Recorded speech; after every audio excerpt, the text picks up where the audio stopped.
si Madriaga? Punsong anak? Lahat ng usapan kasama siya? Lahat, kasama siya?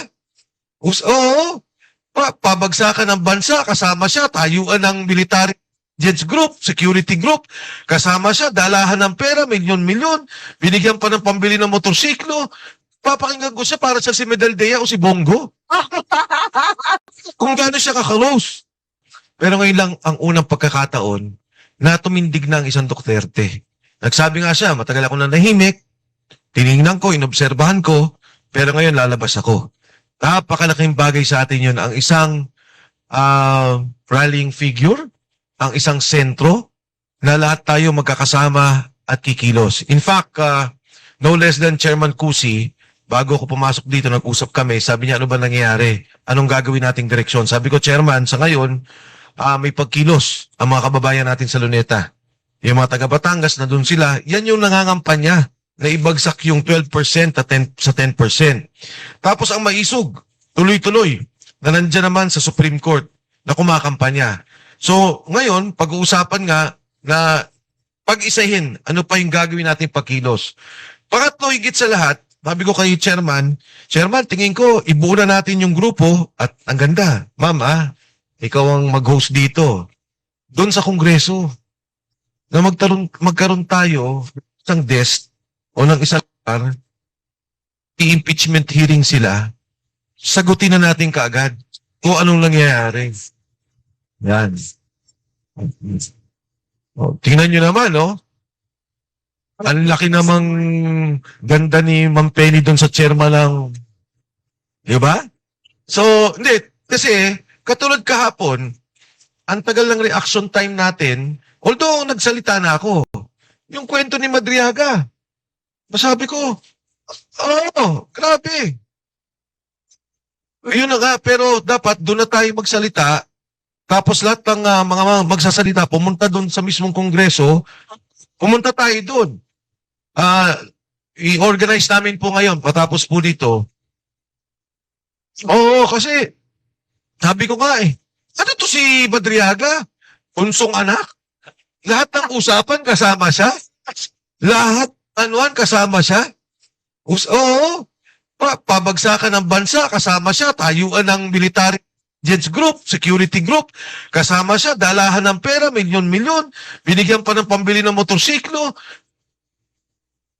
Tapos, sabi ko nagugulat ako Ako sa kalaman po ng lahat, noong 11th Congress, magkasama kami ni Mayor Duterte sa minority. Kaibigan ko na, si Mayor Duterte ng Kongreso pa lang kami. Nung siya po yung naging presidente, nakita lang kami 3 beses. Sabi pa nga niya sa akin ng unang beses, sabi niya, Mike, kumusta ka na? Kung mabuti po, Mr. President. Sabi niya, pagka libre, dalawin mo ko. Akala mo, tindahan lang, di ba? Pagka libre ka, puntahan mo ko. Sabi ko po, Mr. President, nagkataon din naman COVID Na-meet ko ang presidente ng mga panahon yun, siguro 3 beses. Kasi nga, wala namang pagkakataon. Ito lahat ng kwentuhan katabi siya. Lahat ng usapan kasama siya. Oo Sabi ko nga kahapon sabi ko nga doon sa interview ko, sabi ko, papakinggan ko siya para sa si Medaldea o si Bongo. Kung gaano siya kakalose. Nagkamali sila doon. Gumawa na nga sila ng witness. Sinobrahan naman nila kwento. O ano lumabas doon sa litrato, sa painting. O iba pala yung nagbigay. Diba? Taga Davao din pala yung nagbigay. Binigay kay Inday Sara. Ayun na lang, patay na kaagad Bakit pa idinugtong yung kwento niya na yun? Tapos sabi, yung 100 million daw, kinuha niya dahil itinulong kay Duterte. Tapos sa kanya, siya humawak ng pera. Sabi ko, ngayon ko lang nakita yung gano'n na pagka ikaw siguro magbibigay ng 100 million sa isang tao o isang kandidato, gusto mo makita. O boss nagdala ako ng Pero para papakuha mo sa kanya at siya yung magdi-dispose, ang bigat naman nun. Masingit ko lang, entitled of siya ng pangkalahatan. Nakakatawa talaga.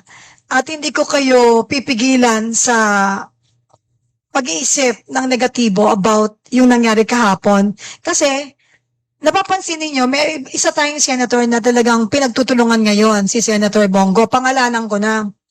Wala pa lang sinabi si Senator Bongo kay Madriaga. Mas close sila. Pero kaya yung mga binibintang, kaya yung mga binibintang kay Senator Bongo, wala rin katotohanan dahil ito mas close. Oo. Di ba? Mas close to. So siguro, buksan natin yung sinasabi nilang close na close sila sa ibang aspeto ng pagdinig.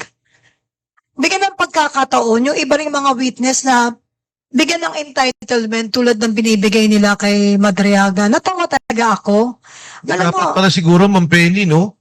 Bago inaresto si President Duterte, si Madriaga muna yung inaresto ng ICC. oo, Parang hindi na sila nahihirapan. Yun na ang maglalatag ng lahat ng mga katanungan nila at saka magbibigay sa kanila ng pagpapatunay.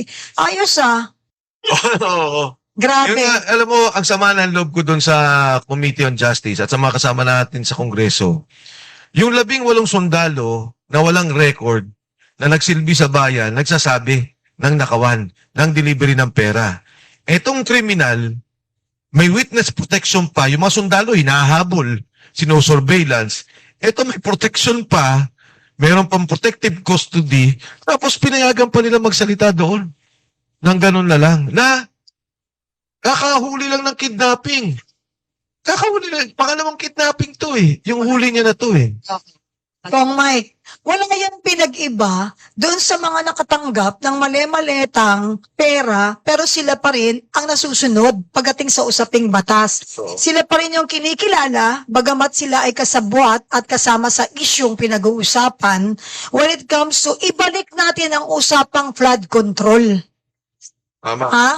Sila rin yung hari ng maleta. At may mga video clippings pa at kung saan-saan dineliver, bakit tayo magtataka? Di ba? Bakit yung nakakulong? Bakit yung talagang may mga crime na nagawa? Siya yung talagang parang pinalalabas na credible witness. Sila rin eh. Kung sino pa yung nakatanggap ng mga pera at ang galing sa kaban ng bayan, ang marangal at malinis na lumalabas. Yan ang talagang makikita ninyong dapat magising na ang Pilipino.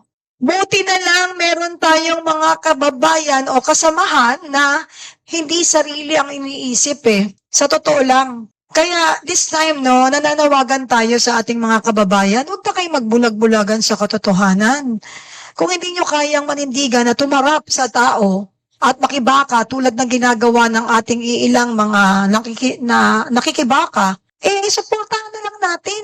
Kung di nyo kayang gawin, you support kasi yung laban nila ay laban ninyong lahat. Nating lahat.